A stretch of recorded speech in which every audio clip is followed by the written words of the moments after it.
Hey everyone, and welcome back to the Weekly Awakening Podcast. This is your host, Cosmic Colleen, back with another weekly astrology update. So this week, as we're waking up on Monday morning, September 25th at 8:09 a.m., the exact Mercury in Virgo trine Jupiter retrograde, and we're going to be feeling that energy very powerful today and the next 2 days, I would say. Now, remember, a trine in astrology is one of the best, most positive aspects that can happen. It delivers the promises. It delivers the answers. It delivers the energy that we want and that we, strive for. Just the ultimate positive energy those trines deliver.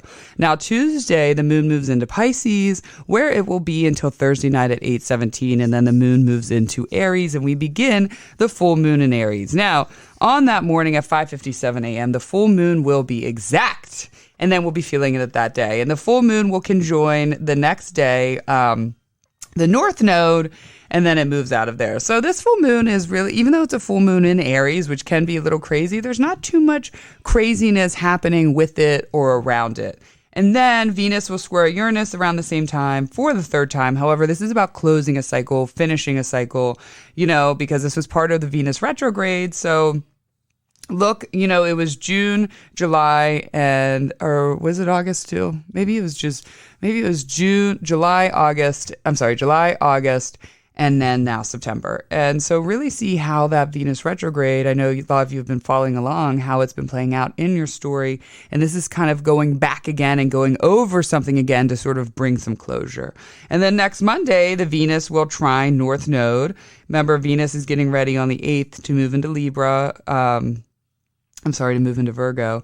And then Mercury will go opposite Neptune next week, and then it moves into Libra. Now, I'm talking about next week's episodes because, guys, I will not be dropping an episode on Friday morning. I am leaving for Costa Rica for 7 days. I'm going to Costa Rica.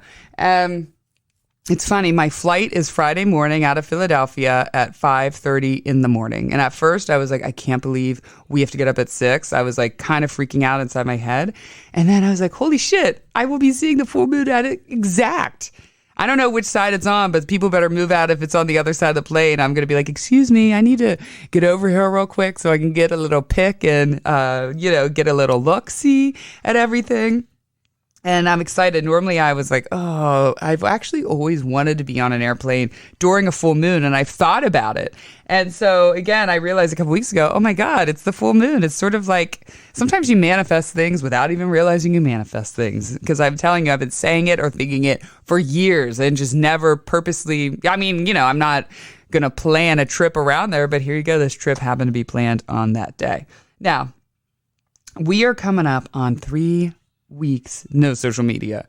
I can't believe it. I can't believe I made it this far. And again, still feeling like, damn, I need a little bit more. When I hit 4 weeks, I might post a little something of me in Costa Rica, drop a little bit of that, say, hey guys, I'm still around. I got a podcast if you want to check it out. But overall, I still don't have a strong desire yet to really pump it out, start pumping out all the information, start giving all that energy. I don't have it yet. I just still feel like I need to regroup, rethink, realign. And I'm like, damn, that social media, that internet really grips our mind pretty deep and pretty levels.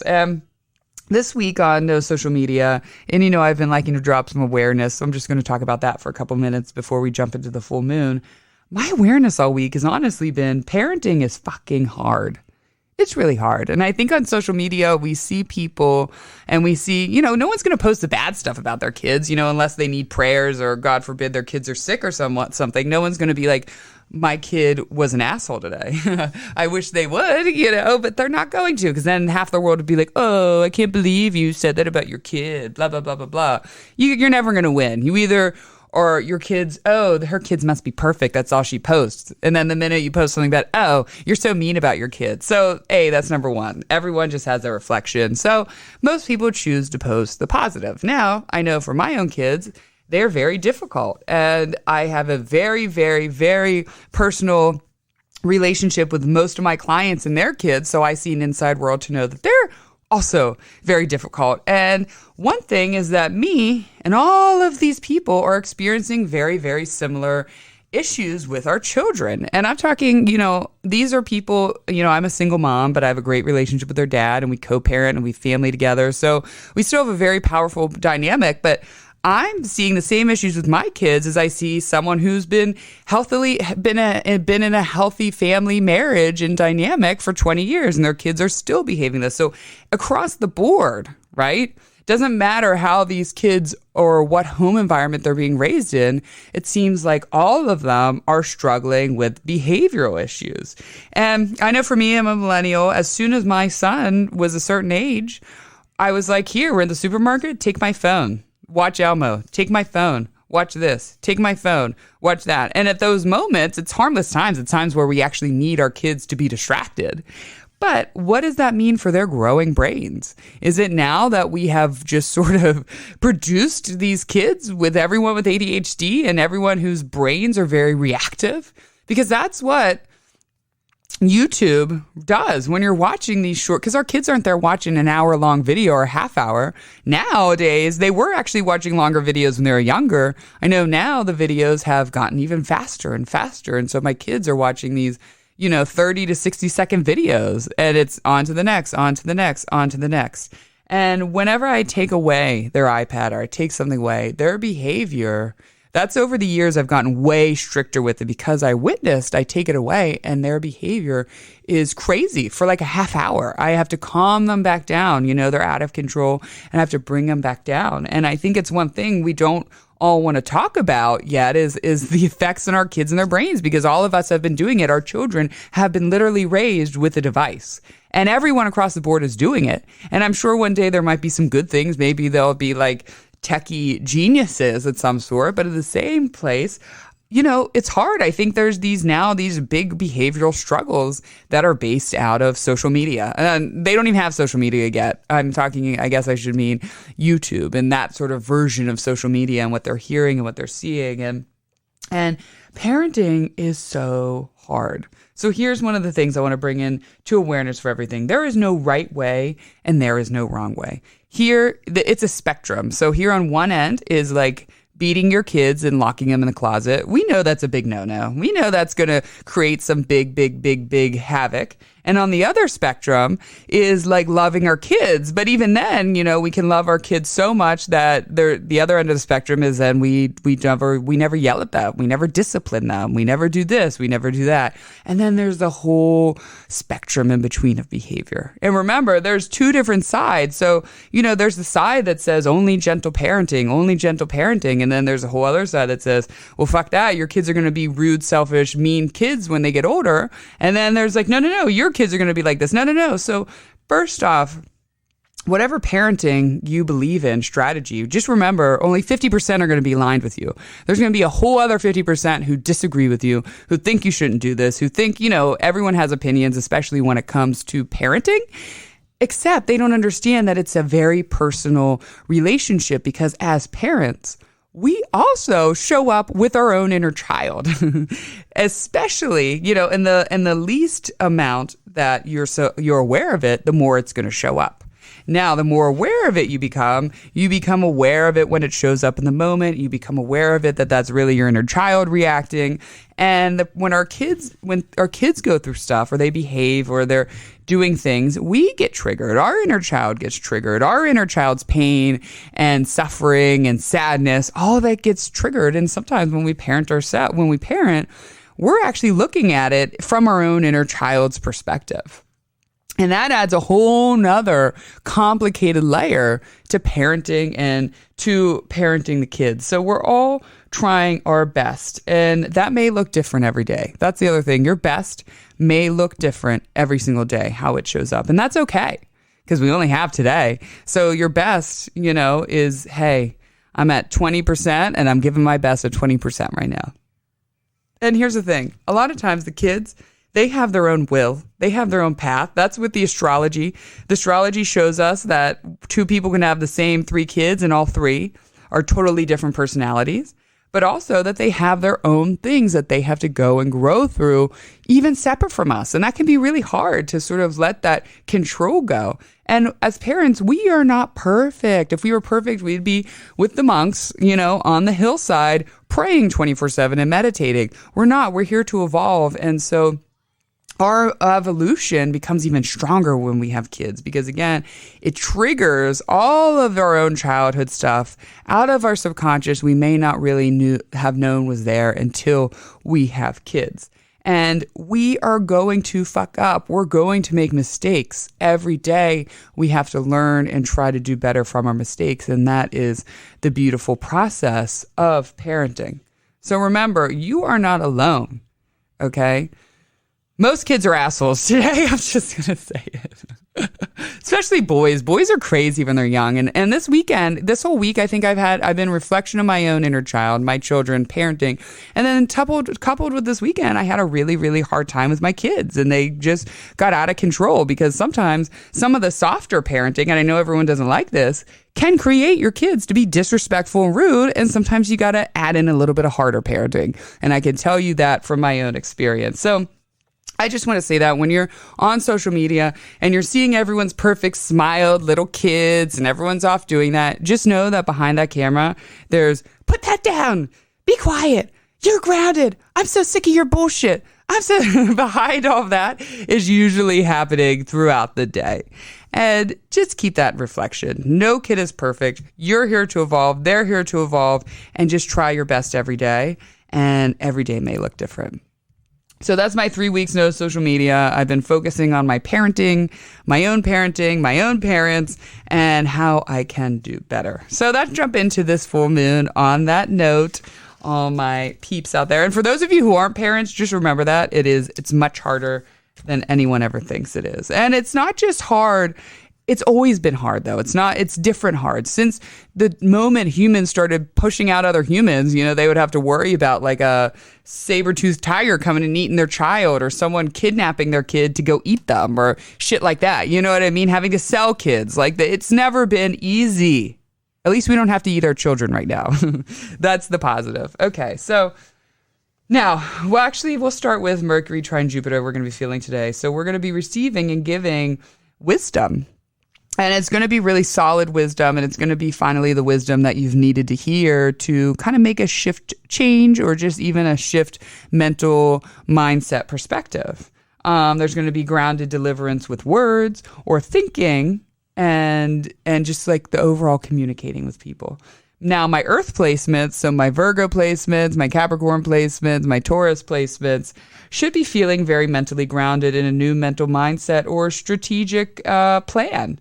Or maybe a new friendship or positive friendship energy is starting to accumulate and receiving a grand communication or a grand gesture in some way and expanding on something that you love to do. That's for my Earth placements. That's going to be really big this week. You're finally, like I said, you're finally got over the hump and now you know how you need to ground yourself and you know your new mental mindset. And you're like, okay, now this is what I'm going to do and I'm going to move forward. And again, and with that friendship, maybe you have a new friendship and it's really blossomed.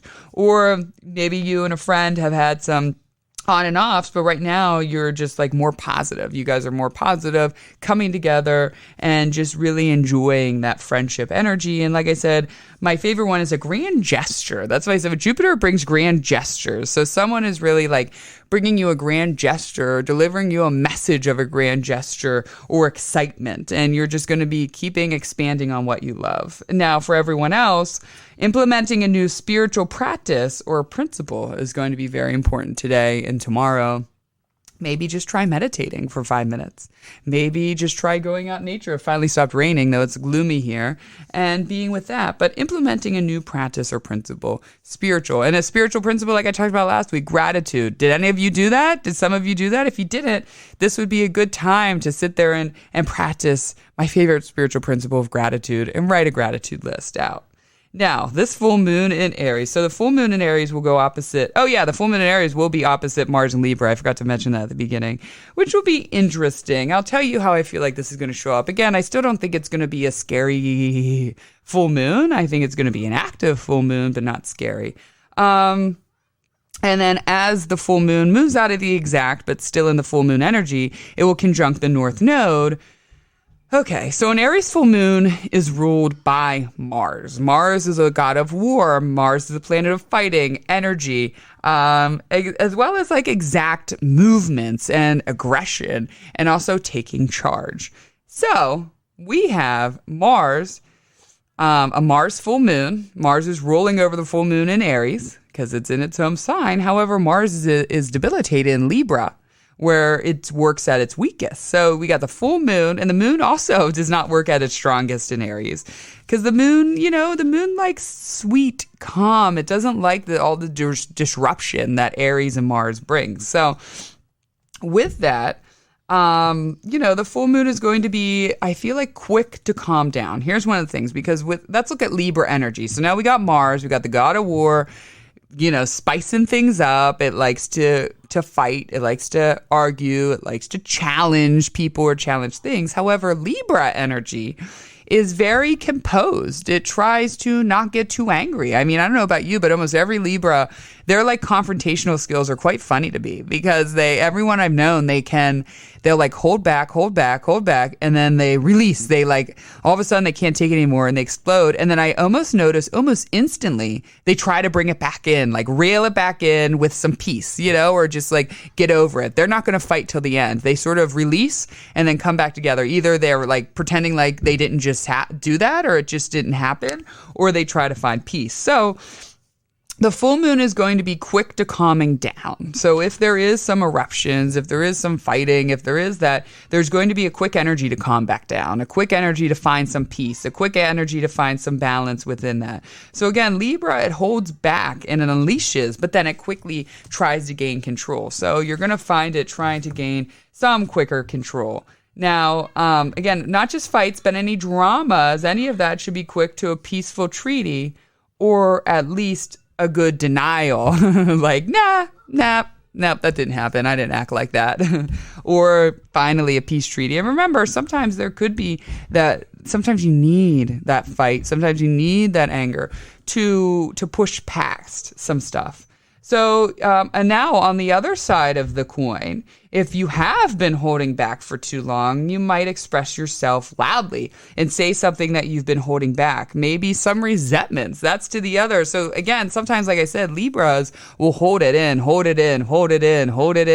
try to think it away, or just keep those thoughts to themselves, and then they explode. So if you've been holding back for too long, if you've been having trouble expressing your wants, needs, or desires to someone in your life, this can definitely bring sort of that boom, you explode, but you really express yourself the way you needed to. And you said, Mars triggers things. So Mars in Libra may be triggering those emotions that needed to get out of you. And you should feel better after it. In the moment, you might not feel good, but you should feel better afterwards. Now, for my Libra and Aries placements, you might find a little, you can hear my kids in the background. They're upstairs. I'm like, are they really that loud right now?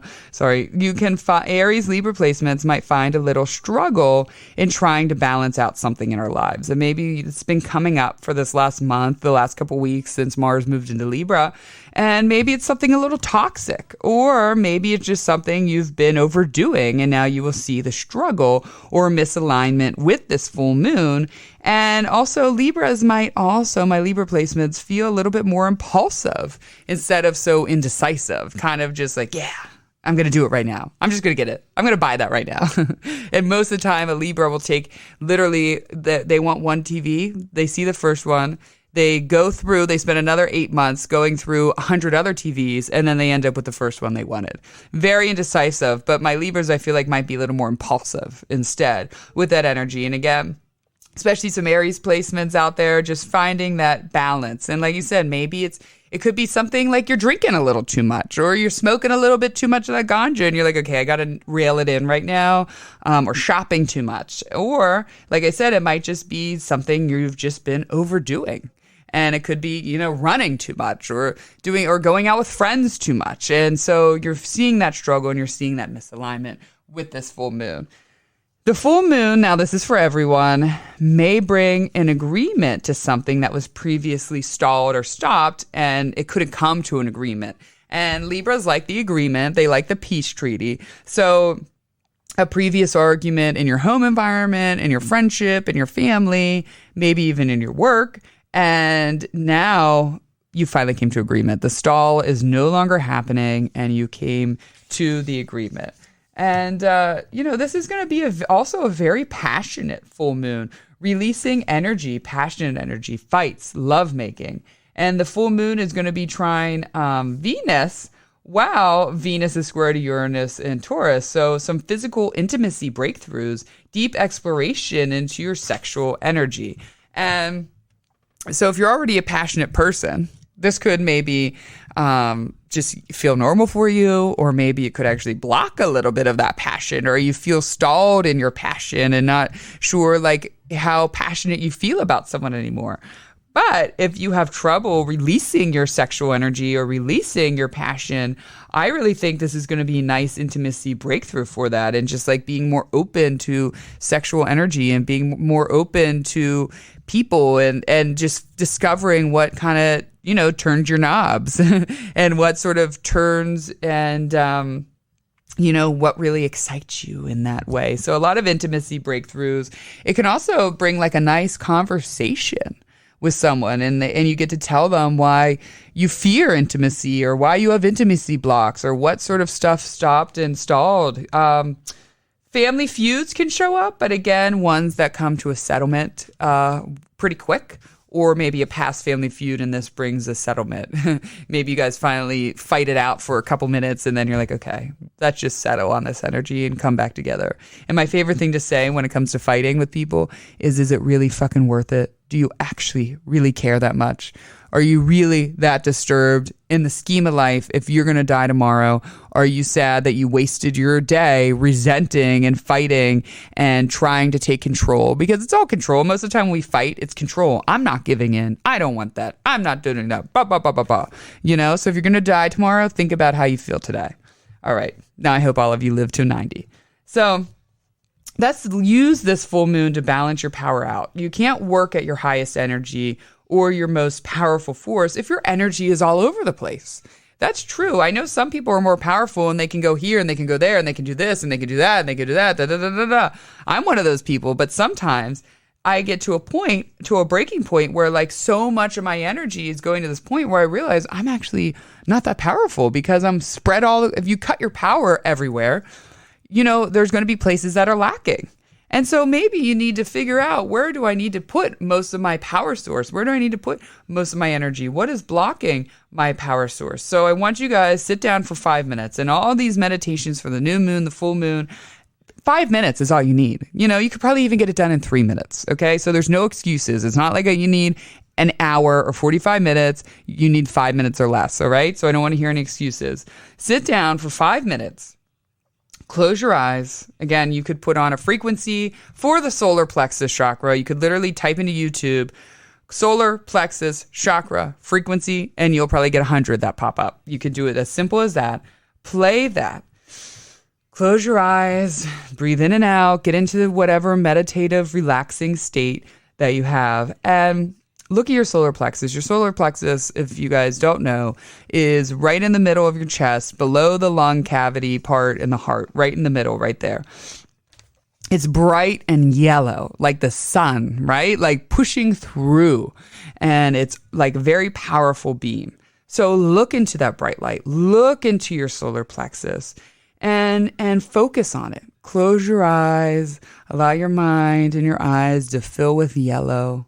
Looking inside your chest, filling with yellow, and ask yourself, what is diminishing my power? Okay. Ask yourself that while you're in this meditation. What is diminishing my power? And what are you putting too much energy to? And you will not be too surprised what shows up. Something will show up in that yellow energy. Something will show up and show you where you're wasting your energy, where you're putting your power and it's depleting your power at. And focus on that. And then when you come out of that meditation afterwards, write down your reflection instantly, and it might surprise you. Maybe something showed up that you didn't realize was even taking your powers. write it down, and figure out how you can see how you feel, write about it, reflect on it. And you might be surprised. It might take you, and you might need a couple days to reflect on it. Like, wow, is that really taking away my power? Is it not? But either way, once you do that, start figuring out how you can stop giving it so much power. Stop giving person, place, thing, thought, idea so much power, and bring your power back into a more singular focus. It doesn't have to be just one thing, but more singular focus. Bring it from 20 to 3, okay? 20 to 3. Now, that's for the full moon. Again, I think overall, sometimes with full moons in Aries, it's like, but we are beginning. This is not eclipse, but now we are beginning the eclipses on the Libra Aries axis. And so in 2 weeks, we're going to have a solar eclipse in Libra with the South Node. So this will begin now the next 18 months of Libra Aries energy, and having lots of life changes and life plot switches and all those things. Now, Mercury, like I said, will go opposite Neptune and then trine Pluto on its way out into Libra. So Mercury opposite Neptune, that's going to be next week, early next week. Will be a quick transit where we disconnect a little bit. It's going to come on fast, but it's going to be a disconnect. We may want to disconnect, or maybe we just feel like we need to, or maybe it shows up in a way like it also can keep you very absent-minded. Like you leave your oven on all day. You just forgot to turn your oven off, or you walked upstairs and, how'd I leave my water running? I didn't even realize I left my water running. So it can show up as like, I need to disconnect away from everyone and not talk to anyone, or as simple as, oh my God, I left my oven on. You can also, during this time, have a little bit of loose lips and not really think about something before you say it. Maybe you, said something you shouldn't have, that's a friend told you, or maybe just an opinion that you've kept in your head, or maybe just talking out of your ass, just saying something stupid that you later regret. So loose lips. Now, Mercury trine Pluto can sort of bring that I'm a bitch and I love it vibes, or speaking with conviction, speaking with power, really like harnessing this is the line and this is where I'm drawing that line and this is where I'm putting up that boundary. And then Mercury moves into Libra 4 days before Venus does. So Venus moves into Aries. I'm not Aries. Where am I?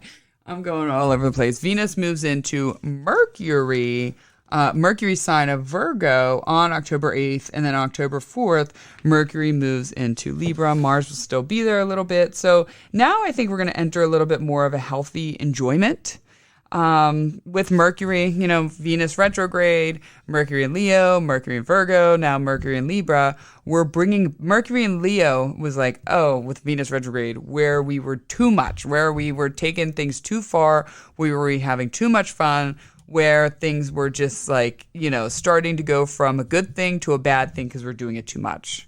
And then we mentally realigned ourselves, or really figured ourselves out a little bit with Mercury in Virgo, and now Mercury entering Libra. We're bringing back in a little bit more of that healthy enjoyment.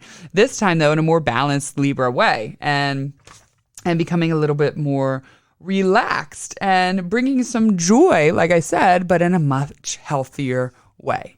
And it's now time to add that back in, but in a balanced, healthy way. Whew. That was a good episode. I can feel that. Again, guys, I will not be posting episode until probably, I'm going to try to bring it out maybe on the 9th, do an episode. I want to get in definitely the 9th or the 10th before, because when I get back that week, that following Saturday on the 14th is the solar eclipse in Libra. So I'll try to get you guys an episode definitely that week. But next week, I covered the big transits for next week, and there will not be another episode. But yeah, I'll be in Costa Rica, be sending love to everyone from there. It's my first time there. We're going way, way, way north, like near Nicaragua almost, on the Pacific side. So again, double excitement about watching the sun rise. No, we won't be. Watching the sunset on that side. But I love you all. I hope everyone has a beautiful, powerful week, an amazing full moon that pushes out some passionate energy within you. Love you all, and goodbye.